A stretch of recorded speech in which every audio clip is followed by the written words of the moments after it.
And now we're going to look at the 2008 presidential election. And during the Democratic primaries, it became obvious that the Democratic Party's ticket would make history.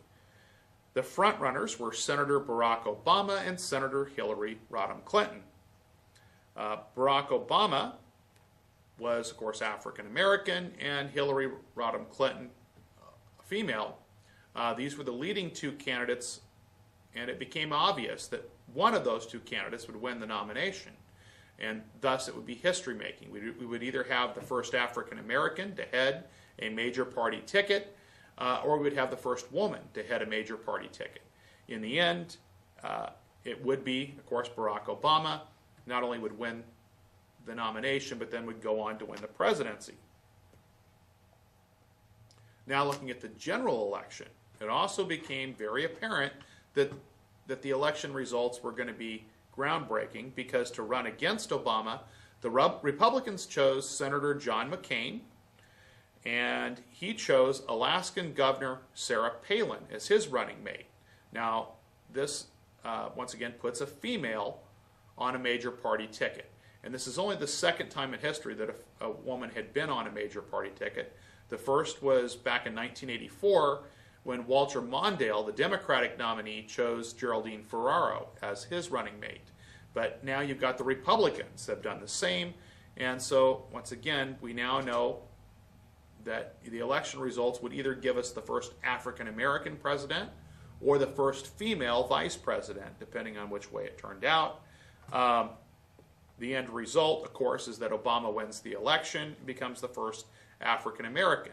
Obama wins, taking 52.9% of the electoral vote, which by many measures could be considered a landslide, and really did win by a landslide in the Electoral College, taking 365 electoral votes.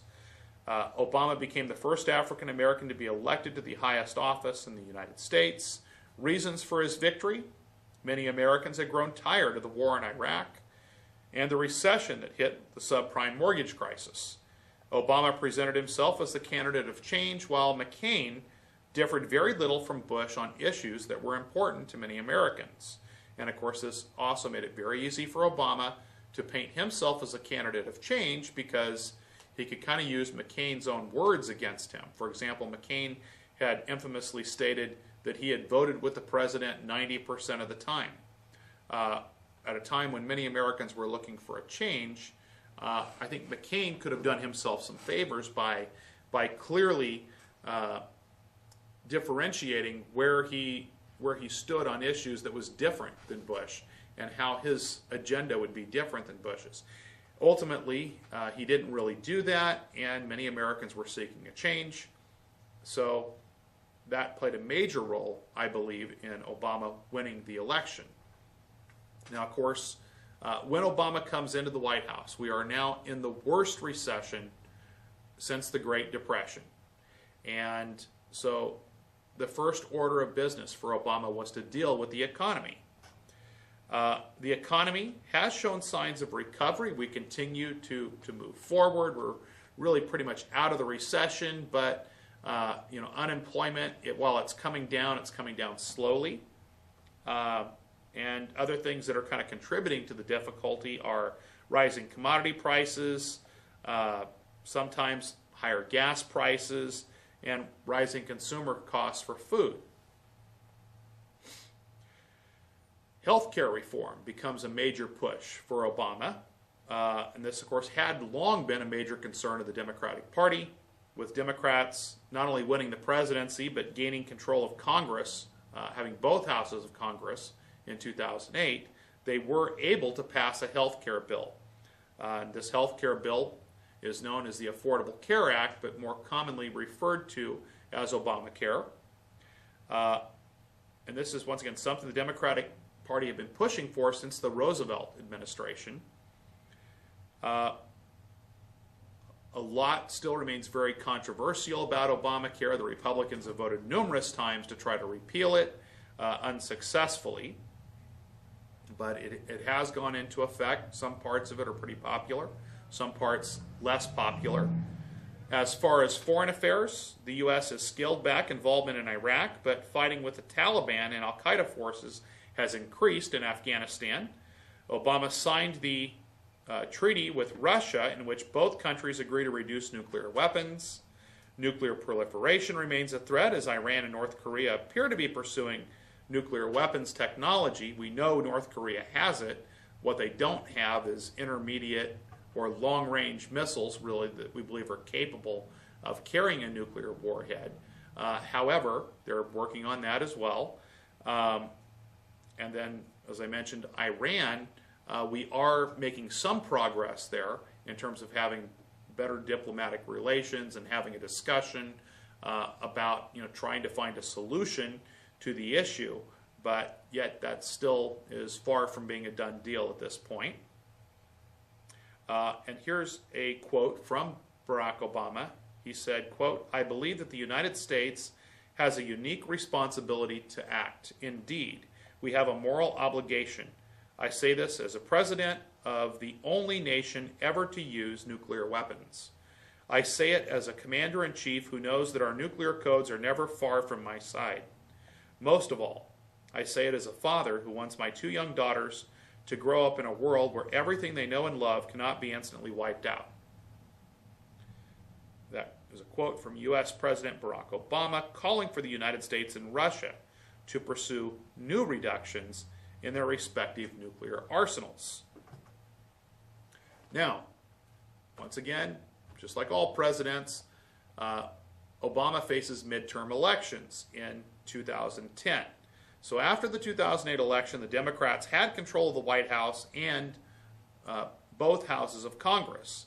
The economy remained an issue headed into the 2010 midterm elections. The Tea Party Express, a coalition of extreme conservatism, emerged, led by former Alaska governor and vice presidential nominee Sarah Palin. The Republican Party gained control of the House of Representatives, but not the Senate in the midterm elections. Some Republicans blamed the Tea Party for the failure to win the Senate. So looking at Republican control of the House, with the victories in the midterm elections, John Boehner of the Republican Party became Speaker of the House. The Republicans set out to repeal Obamacare and to reduce spending. The stage was set for confrontation as the Democrats still controlled the Senate and the White House. Many Tea Party-backed Republicans have pledged to reduce government spending and cut taxes. This has actually led to numerous standoffs, the threat of default numerous times, and eventually actually led to a government shutdown in late 2012. Or late 2013 rather. On May 2nd of 2011, bin Laden, referring back to Osama bin Laden, was killed at a private compound in Abbottabad, Pakistan, by United States Navy SEALs in a covert operation authorized by President Barack Obama. Of course, this is widely celebrated here in the United States because he really had become enemy number one. Now, of course, in the time since, we still have to deal with an ongoing threat. And then looking at the 2012 presidential election, the Republican primary started very early and featured several candidates squaring off in numerous debates. In the end, former Massachusetts Governor Mitt Romney won the Republican nomination, and the economy remained a major issue in the 2012 elections. Despite the slow economic recovery, voters re-elected Barack Obama. Republicans maintained control of the House of Representatives, so things changed very little in terms of the basic balance of government. We still have the Democrats controlling the Senate, we still have Barack Obama as the president, and we still have Republicans controlling the House of Representatives. After the government shut down, the Republicans, once again, largely took the blame for that, and as a result, we have started to see some shifting and a little bit more compromise, and now it seems like we have a more functional government that's able to get some things done. So hopefully this will continue as we move forward into 2014 and beyond.